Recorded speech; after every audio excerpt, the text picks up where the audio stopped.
దేవునికి స్తోత్రాలు. అందరికీ వందనాలండి.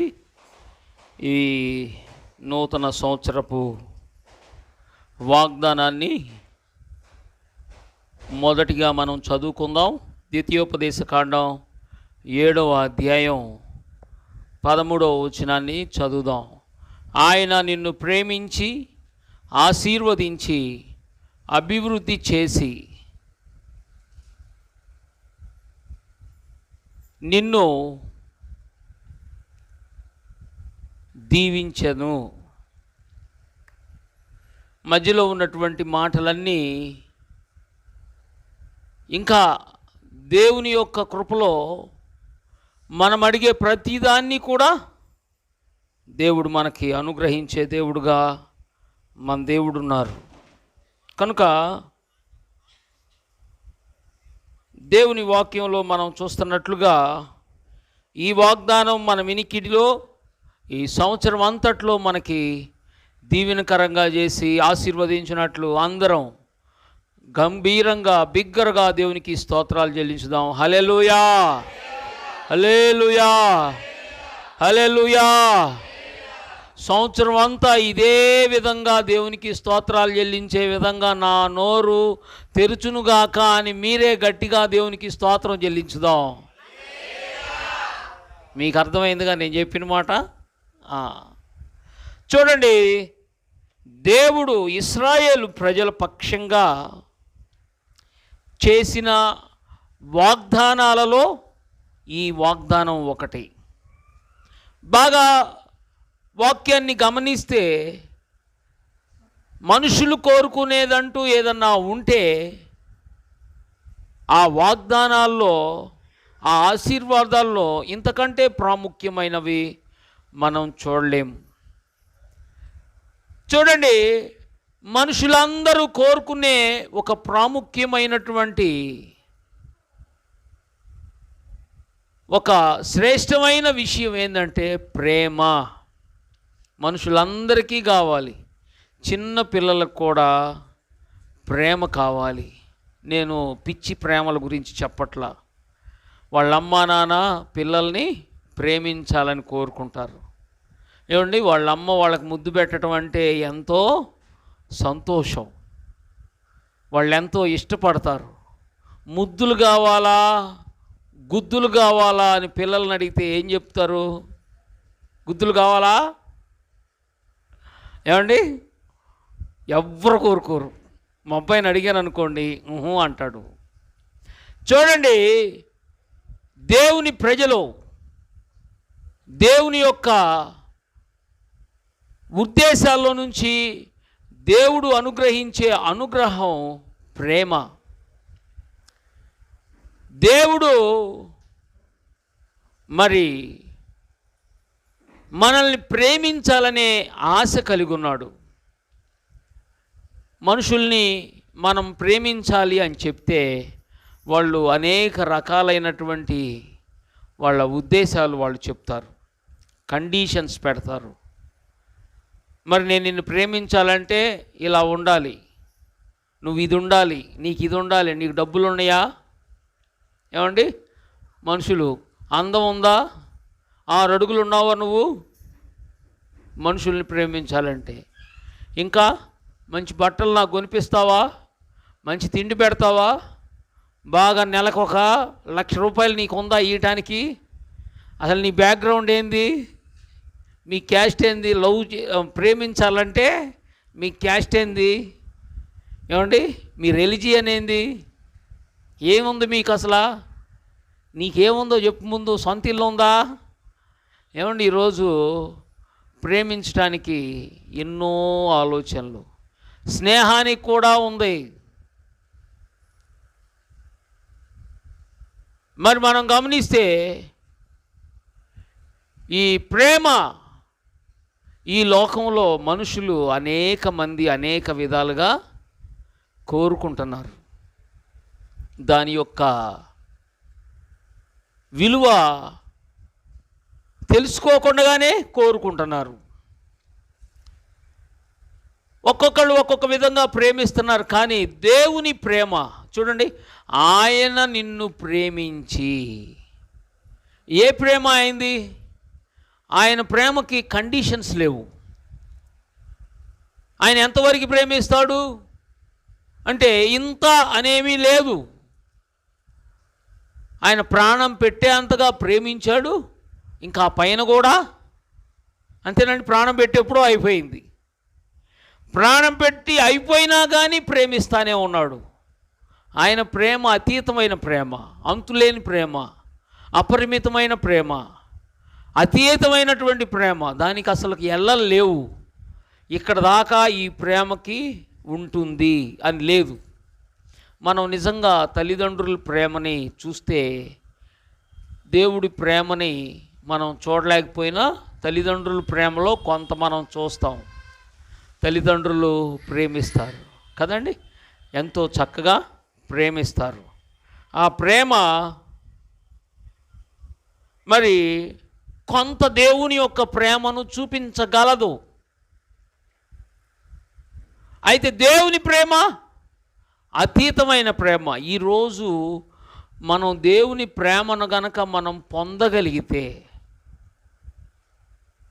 నిరాశ అనేదానికి మన దగ్గర ఉండదు. ప్రేమ మనం కలిగి ఉంటే ఆ ప్రేమలో నుంచి వచ్చే సంతోషం లేదండి, ఎంత గొప్ప సంతోషమో దేవుని ప్రేమను పొందితే. మనుషులు ప్రేమను పొందాలనుకుంటున్నారు, కానీ ఎక్కడి నుంచి పొందాలనుకుంటున్నారు? వాళ్ళు మనల్ని ప్రేమించాలి, వీళ్ళు మనల్ని ప్రేమించాలి. ఏమండి, మనుషులు ప్రేమించాలి, అమ్మాయిలు ప్రేమించాలి, అబ్బాయిలు ప్రేమించాలని అనవసరమైన కాలక్షేపం చేస్తున్నారు, పాడు చేసుకుంటున్నారు. ఏమంటే టయాన్ని పాడు చేసుకుంటున్నారు. మెచ్చుకోవాలి, మనల్ని మెచ్చుకోవాలి, ప్రేమతో మెచ్చుకోవాలి. మనుషులు మెచ్చుకుంటే ఏమొచ్చిద్దండి? ఏమీ లాభం లేదు, ఏమీ ప్రయోజనం లేదు. మనుషులు ప్రేమిస్తే మనకు మిగిలేది ఏంటంటే ఆయాసం వచ్చింది. మనుషులు మనల్ని ప్రేమిస్తే మన గొంతులు దిగుతాయి. మనుషులు మనల్ని ప్రేమిస్తే ఇలాగుండాలి, ఏమండి అంటేననేది ఇలా ఉండాలి, నాకు ఇష్టం, మరి నువ్వంటే నాకు ఇష్టం కాబట్టి నువ్వు ఎట్లానే ఉండాల్సిందే, ఇట్లా ఉండాలి, ఇట్లా ఉండాలి, ఇట్లా ఉండాలి, ఇట్లా ఉండాలని కండిషన్స్ చాలా పెడతారు. మనుషుల్ని ఇలాగా నియంత్రిస్తూ ఉంటారు. ఈ పాడైపోయే ప్రేమలే ఇంత నియంత్రిస్తుంటే మరి దేవుని ప్రేమ ఎట్లా అంటే ఎంత గొప్పదో చూడండి. ఈ పాడు చేసే ప్రేమలు, వీటి కోసం మనుషులు తప్పించిపోతున్నారు, పరుగులు తీస్తున్నారు, ప్రయాసపడుతున్నారు. ఆ ప్రేమ మనల్ని నాశనం చేస్తుంది అనే విషయం గమనించలేకపోతున్నాం. ఒక పాట పాడతారండి, ప్రేమ యేసుని ప్రేమ అది ఎవ్వరు కొలువలేనిది నిజము. ఆ పాట ఉంటే తీయండి. దీనిని నమ్ము అది భువి అందించలేనిది, ప్రేమ యేసుని ప్రేమ అది ఎవ్వరు కొలువలేనిది. వద్దులే, నా దగ్గర ఉంది. తల్లిదండ్రుల ప్రేమ నీడవలే గతించును, కన్న బిడ్డల ప్రేమ కలలా కరిగిపోవును. ఏమండి, భార్యాభర్తల మధ్య ప్రేమ అంట వికసించిన ప్రేమ వికసించిద్ది. ఎప్పుడు? పొద్దున సాయంత్రానికి. భార్యాభర్తల ప్రేమ సాయంత్రానికి ఏమైంది చెప్పండి? పువ్వు ఏమైంది సాయంత్రానికి? ఇంకా ఇంతలా అయి కూర్చుంటుంది ఆ పువ్వు. ఏమైంది? అది వాడిపోయి ఎండిపోయింది. చూడండి, మనం గమనిస్తే బంధుమిత్రుల ప్రేమ గురించి చెప్పాలి, కాదు ప్రేమలాగే అయిపోయింది. బంధుమిత్రుల ప్రేమ ఎట్లా ఉంటుంది? ప్రేమ కదా, ప్రేమ అయిపోయింది. అంతే, వేస్ట్, ఏమీ లాభం లేదు. నూనె ఉన్నంతకాలం దీపం వచ్చినట్టు మన దగ్గర ఏదన్నా ఉంటేనే ఏమండి బంధుమిత్రుల ప్రేమ మన దగ్గర ఉండేది. మన దగ్గర ఏమి లేకపోతే మన మోకాలు కూడా ఎవరు చూడరు. అందుకే మనకి దేవుని ప్రేమ అవసరం. దేవుని ప్రేమ మనల్ని అతీతమైనటువంటి ఆయన ప్రేమతో మనల్ని ప్రేమించి ఆశీర్వదించింది. ఆయన నిన్ను ప్రేమిస్తున్నాడు. ఇది గొప్ప ఆశీర్వాదకరమైన మాట. 2022 బాగా గమనించండి. మనుషుల కోసం పరుగులు తీయాల్సిన అవసరం లేదు. దేవుడు నిన్ను ప్రేమిస్తున్నాడు. నిన్ను ప్రేమించే వాళ్ళ దగ్గర నువ్వు ఉంటావా? నువ్వు ప్రేమించే వాళ్ళ కోసం పరుగులు తీస్తావా? నువ్వు ప్రేమించే వాళ్ళ కోసం పరుగులు తీస్తే నీకు ఖచ్చితంగా దొరుకుతుంది.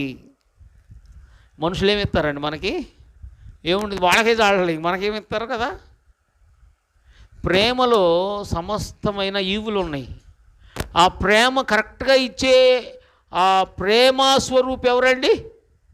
దేవుడే. అసలు దాని సృష్టికర్త దేవుడు. ప్రేమకి సృష్టికర్త ఆయనే ప్రేమ. నువ్వు ఆయన్ని ప్రేమించు. ఒకడు లోకమంతటినీ ప్రేమించుకుంటూ పోయి ఏమీ లేకుండా పోతాడు. నువ్వు దేవుణ్ణి ప్రేమిస్తే అన్నీ నీ దగ్గరకు వస్తాయి. ఏమండి, నువ్వు ప్రేమించేది ఎవరిని? దేవుడిని అయితే దేవుడు అన్నీ నీకు సమకూర్చి పెడతాడు. ఉదాహరణ మనం గమనిద్దాం. భర్తని ఒక భార్య ప్రేమిస్తే భర్త అబ్బా నన్ను ఎంత ప్రేమిస్తుంది అనుకొని ఆయన కూడా ప్రేమించి ఆయన దగ్గర అన్నీ తీసుకొని వచ్చి పెడతాడు. ఎంతకాలం పెడతాడు? ఉన్నంతకాలం, ఓపిక ఉన్నంతకాలమే కదండి. తర్వాత తేలేడు. సృష్టికర్త అయిన దేవుణ్ణి మరి మనం ప్రేమించగలగాలి. ఆయన నిన్ను ప్రేమిస్తున్నాడు. ఈ 2022లో ఆయన నిన్ను ప్రేమిస్తున్నాడన్న విషయాన్ని నువ్వు గుర్తుపెట్టుకోవాలి బాగా. ఆ ప్రేమను మనం అర్థం చేసుకుంటే చాలు. ఆ ప్రేమను మనం ఇష్టపడితే చాలు. మన జీవితం చూడండి, నిండు కుండలాగా సంతోషంగా ఉంటాం, సమాధానంగా ఉంటాం. లోకంలో ఉన్న వాటి కోసం పరుగులు తీసి ఏం లేదు, అన్నీ ఆవిరైపోతాయి. ప్రయోజనం లేని ప్రయాసలు అన్నమాట. అందుకే ప్రభువుని మనం ప్రేమించాలి, ప్రభువుని మనం కోరుకోవాలి, ప్రభువుని మనం ఇష్టపడాలి, ప్రభు సన్నిధిలో మనం ఉండగలగాలి. దేవునికి స్తోత్రం చెల్లించుదాం. హల్లెలూయా. చూడండి, మనం కొంచెం క్లుప్తంగానే ఈ సమయాన్ని ముగించుకుందాం. తర్వాత ఆయన నిన్ను ప్రేమించి నిన్ను ఆశీర్వదించే దేవుడు. ఆశీర్వాదం అనే ఆ మాట మనకి గుర్తురాగానే గుర్తుకొచ్చే ఒక వ్యక్తి ఉన్నాడు బైబిల్లో. ఎవరో చెప్పండి. ఆశీర్వాదం అంటే ఎవరండి? అబ్రహామే ఆశీర్వాదం అంటేనే అబ్రహాం. అవునా కదా? ఎన్నిసార్లు అబ్రహామును ఆశీర్వాదం అనే మాటలతో చెప్పుకొచ్చాడో గమనించండి. ఆయన్ని దీవించినట్టుగా ఏ మనిషిని దేవుడు దీవించలా. చూడండి, దేవుడు ఆయన్ని దీవించాలంటే ఎట్ట దీవించాడు? పైన ఆకాశాన్ని చూపించాడు, కింద సముద్రాన్ని చూపించాడు, సముద్రం దగ్గర ఉన్న ఒడ్డునున్న ఇసుక రేణువులను చూపించాడు. ఇసుక ఎంత ఉందో ఎవడికి తెలుసా అండి? ఒక లారీ ఇసుకలో ఎన్ని రేణువులు ఉంటాయి ఎవడికన్నా తెలుసా? ఏయి లేకలేదండి. టన్ను ఇసుక అంటున్నాడు. టన్ను అంటే 100 కేజీలు. టన్ను అంటే అంత 100 కేజీలేనా? 1000 కేజీలు. 1000 కేజీలు టన్ను. ఎన్ని రేణువులు ఉంటాయో చెప్పగలుగుతారా? చెప్పలేరు. ఆయన్ని దేవుడు దీవించాలంటే సముద్రపు ఇసుక రేణువులంతగా దేవుడు నేను నిన్ను దీవిస్తున్నానని చెప్తాడు. ఆకాశపు నక్షత్రాలు చూసి లెక్క వేయగలిగితే లెక్క వేయి, నిన్నంత నేను దీవిస్తాను అని చెప్తాడు.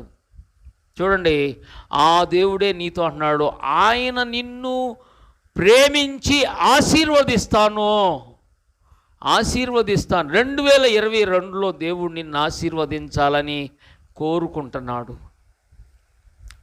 అందుకే నువ్వు దేవుడితో ఉండాలి, దేవుడిలో ఉండాలి, దేవుని దగ్గరికి రావాలి, దేవుని చెంత ఉండాలి. దేవుడిని నువ్వు ఆరాధించు, ఆయన్ని ఇష్టపడు, ఆయన్ని కోరుకో. చూడండి, దేవుడు అబ్రహాముని దీవించాలనుకున్నప్పుడు దేవుడు వెంట ఆయన పడ్డాడు. ఎంత దూరం వచ్చాడండి? ఒక దేశాన్ని విడిచి మరీ ఇంకొక దేశానికి కాలు ప్రయాణంతో ఆయన సాగిపోయాడు. నడిచి ఎంత దూరం వచ్చాడో. ఎన్నో ఆటంకాల అవరోధాలు వచ్చినాయి, లెక్క చేయలా. నేను నిన్ను దీవిస్తాను రా. ఈరోజు దేవుడు నిన్ను ఈ 2022లో దేవుడు చెప్తున్నాడు నీకు, నేను నిన్ను దీవిస్తాను, నువ్వు రా. నేను నిన్ను ఎక్కడి దాకా తీసుకెళ్తాను, అక్కడ దాకా నువ్వు రా. గట్టిగా దేవునికి స్తోత్రాలు చెల్లించుదాం. నువ్వు దీవెనకరంగా ఉండటం కోసం దేవుడి దగ్గరకు రావాలి.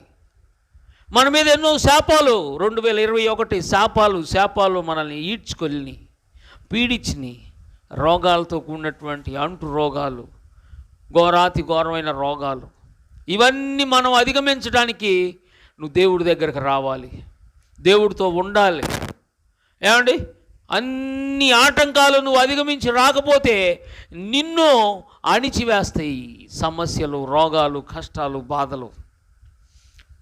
ప్రతి ఒక్కళ్ళు ఒక ప్రత్యేకమైన ప్రణాళిక చేయాలి దేవుడి దగ్గరకు రావడం కోసం. ఎందుకంటే నేను దేవుడు దీవించాలని కోరుకుంటున్నాడు. నువ్వు దేవుని యొద్దకు, ప్రభువు చెప్తా, నా యొద్దకు రండి, నేను మీ యొద్దకు వచ్చేదను, నేను నిన్ను ఆశీర్వదిస్తానని చెప్తున్నాడు దేవుడు. అబ్రహాము దేవుడు ఎంత దీవించాడో. ఆయన్ని మనం ముందు పెట్టాడు, తండ్రిగా పెట్టాడు మనకి. ఆయనకి మనం పిల్లలం, ఆయనలాగే మనం దీవించబడాలి. ఏమండి, పాత నిబంధనలో వాళ్ళకంటే క్రొత్త నిబంధనలో వాళ్ళకి ఆయన బాగా దగ్గర వ్యక్తి, అవునా కదండి? ఆయన మనకు ఒక తండ్రి. ఈ తండ్రి ఆశీర్వాదాలన్నీ నువ్వు పొందటం కోసం దేవుడు నిన్ను పిలుస్తున్నాడు. అబ్రహాము పొందిన దీవెనలు నువ్వు పొందాలి. అందుకే నువ్వు ఆయన దగ్గరకు రావాలి. ఏ రోజు నువ్వు వదిలివేయగాకు. ప్రతిరోజు దేవుడితో నువ్వు ఉండటం కోసం దేవుని సన్నిధికి రా. దేవుడు నిన్ను దీవిస్తాడు.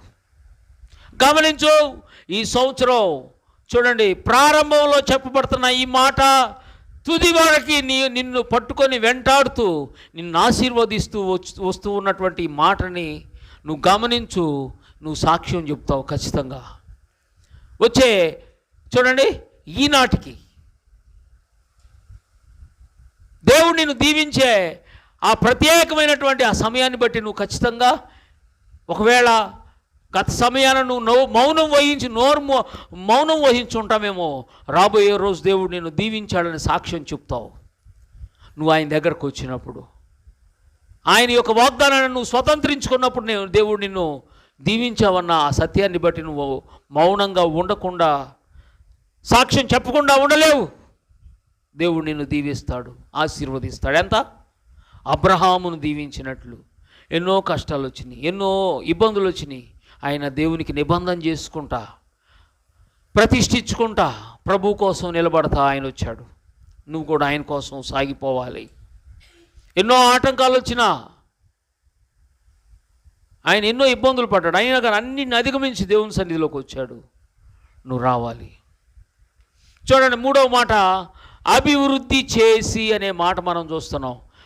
ఆశీర్వదించి నీ ఆశీర్వాదం అభివృద్ధి చెందిద్ది. దావీదు గారిని దేవుడు అభివృద్ధి చేశాడు. అబ్రహామును కూడా దేవుడిని ఎంతో అభివృద్ధి చేశాడు. చూడండి, వాక్యంలో చూద్దాం. చూడండి, ఆదికాండం 17వ అధ్యాయంలో ఉంది, 19వ అధ్యాయంలో ఉంది.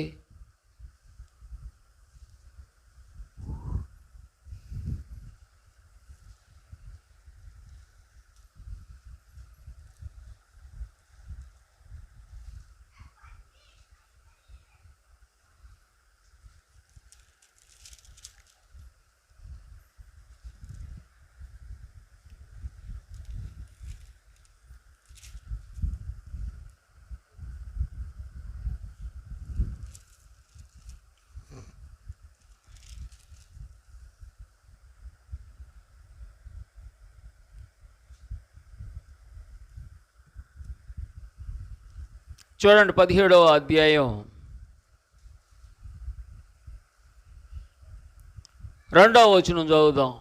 నాకును నీకును మధ్య నిబంధనను నియమించి నిన్ను అత్యధికముగా అభివృద్ధి పొందించెదను. ఆశీర్వదించిన దేవుడు ఏం చేస్తాడండి? అభివృద్ధి చేస్తాడు. నిన్ను అత్యధికంగా అభివృద్ధి చేసే దేవుడు నీ ఎదుటున్నాడు. 2022లో నువ్వు అభివృద్ధి పొందుతావు, నిశ్చయంగా అభివృద్ధి పొందుతావు. నువ్వు చూడండి, అక్కడ మనం గమనిస్తాం, నాకును నీకును మధ్య నా నిబంధనను నియమించి నిన్ను అత్యధికముగా అభివృద్ధి పొందించేదను.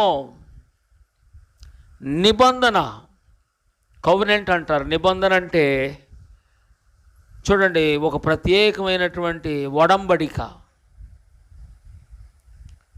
ఒడంబడిక చేసుకుంటాడు దేవుడు. అభివృద్ధి చేసుకోవటానికి నిబంధన చేస్తాడు. నిబంధన చేసి నిశ్చయంగా నేను చేస్తాను అని ఒడంబడిక చేసుకొని నిన్ను దీవిస్తానని చెబుతున్నాడు. చూడండి, ఆయన మాట ఇచ్చిన తర్వాత దాన్ని మార్చుకోడు.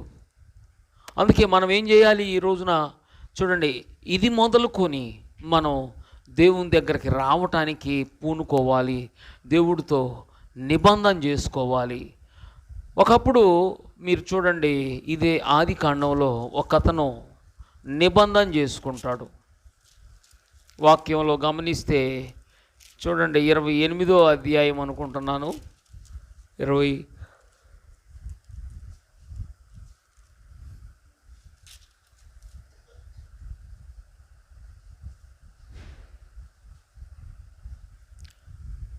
28వ అధ్యాయం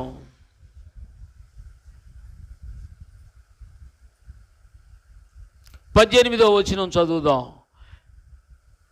మరియు తెల్లవారి యాకోబు లేచి తాను తలగడగా చేసుకునిన రాయితిని తీసి స్తంభముగా నిలిపి దాని కొన మీద నూనె పోసెను. మరియు అతడు స్థలమునకు బేతేలను పేరు పెట్టెను. అయితే మొదట ఆ ఊరి పేరు లూజు. యాకోబు, నేను తిరిగి నా తండ్రి ఇంటికి క్షేమముగా వచ్చినట్లు దేవుడు నాకు తోడై ఉండి నేను వెళ్ళుచున్న ఈ మార్గములో నన్ను కాపాడి తినుటకు ఆహారమును ధరించుటకు వస్త్రములను నాకు దయచేసిన ఎడల యెహోవా నాకు తోడయ్యున్న దేవుడయ్యుండును. మరియు స్తంభముగా నేను నిలిపిన ఈ రాయి దేవుని మందిరమగును. మరియు నీవు నాకిచ్చు యావత్తులో 10వ వంతు నిశ్చయముగా నీకు చెల్లించదనని మొక్కుకొనెను. చూడండి, దేవుడు ఆ యాకోబుని అభివృద్ధి చేశాడు. ఆ తర్వాత ఆ స్థలమే దేవాలయం అయింది. అక్కడ ఆయన దేవునికి 10వ భాగాలు చెల్లించాడు. ఆయన్ని దేవుడు దీవించాడు. ఏమండి, ఆయన ఒంటరిగా వెళ్ళాడు. ఆ తర్వాత ఆయనకి 12 మంది కుమారులు, ఒక కుమార్తె. దేవుడు ఎంతగానో ఆ కుటుంబాన్ని దీవించి ప్రపంచానికే ఆశీర్వాదకరంగా చేశాడు, అభివృద్ధి చేశాడు. ఈరోజు దేవుడు మనకి ఆయన వాగ్దానాలు మన ముందు పెడుతున్నాడు. చూడండి, ఎందుకని మనం వాగ్దానాలు స్వతంత్రించుకోలేకపోతున్నాం? ఎందుకని అంటే దేవుడు మన ముందు వాగ్దానాలు పెడతారు, మనం వాటిని నీరు కారి చేసేస్తాం, వాటిని మనం పట్టించుకోం. ఏమండి, దేవుడే చూసుకుంటాడులే అని మనం లెక్కలేనితనంగా మనం వెళ్ళిపోనందున ఆ వాగ్దానాలు అక్కడే నిలిచిపోతున్నాయి. దానికి మనం వెలకట్టి ఆ వాగ్దానాలు మనం అనుభవించే విధంగా చక్కగా దేవుని సన్నిధిలో సాగాలి. యాకోబు ఎక్కడున్నా దేవుని సన్నిధిని విడిచిపెట్టలేదు. ఆయన ఒంటరిగా వెళ్ళాడు. క్రూరులైన మనుషుల మధ్యలో ఆయన్ని దేవదూతలాగా దేవుడు నిలబెట్టి ఆశీర్వదించి అభివృద్ధి చేశాడు. విచిత్రం ఏందో తెలుసండి, వాళ్ళ మామ అన్నీ ఈయన దగ్గర ఇలాగేసుకున్నాడు. ఒక్క రాత్రిలోనే వాళ్ళ మామ దగ్గర ఉన్నటువంటి గొర్రెల మంద కంటే ఈయన దగ్గర ఉన్న గొర్రెల మందలు రెట్టింపు అయిపోయినాయి. ఒక్క క్షణంలో దేవుడు మార్చేసాడు. దేవుడు ఎంత గొప్ప దేవుడు. అందుకే నువ్వు దేవుణ్ణి నమ్ముకొని ఆయన మీద ఆధారపడాలి. ఈ శ్రేష్టమైన సమయంలో దేవుడు నిన్ను చూడండి ఈ విధంగా దీవించాలని కోరుకుంటున్నాడు. నిన్ను ప్రేమించి ఆశీర్వదించి అభివృద్ధి చేసి దీవిస్తాను. ఈ దీవెనలు మనం పొందే విధంగా ప్రభు సన్నిధిలో మనల్ని మనం దేవునికి సమర్పించుకుందాం, ప్రార్థన చేద్దాం. అందరం లేచి నిలబడదాం. ఈ మాటలు మన వినికిడిలో ప్రభు దీవించి ఆశీర్వదించునుగాక. ఆమేన్. ప్రార్థన చేద్దాం. అందరం లేచి నిలవబడి, ఇదిగో ఈ వాక్యం నాలో నెరవేర్చబడినట్లు నేను దీవెనకరంగా ఉండునట్లుగా ప్రభువా నాకు సహాయం చేయమని ప్రభువును మనం వేడుకుందాం, ప్రార్థన చేద్దాం. అందరం ప్రార్థన చేద్దాం. ప్రభువా నీ కృప దయచేయి, నన్ను నీ కృపతో నింపు నాయన, నీ సన్నిధి కాంతి నాపై ప్రకాశింపచేయి ప్రభు అని ప్రార్థన చేద్దాం. అందరం ప్రార్థన చేద్దాం. స్తోత్రం స్తోత్రం స్తోత్రం స్తోత్రం ప్రభువా.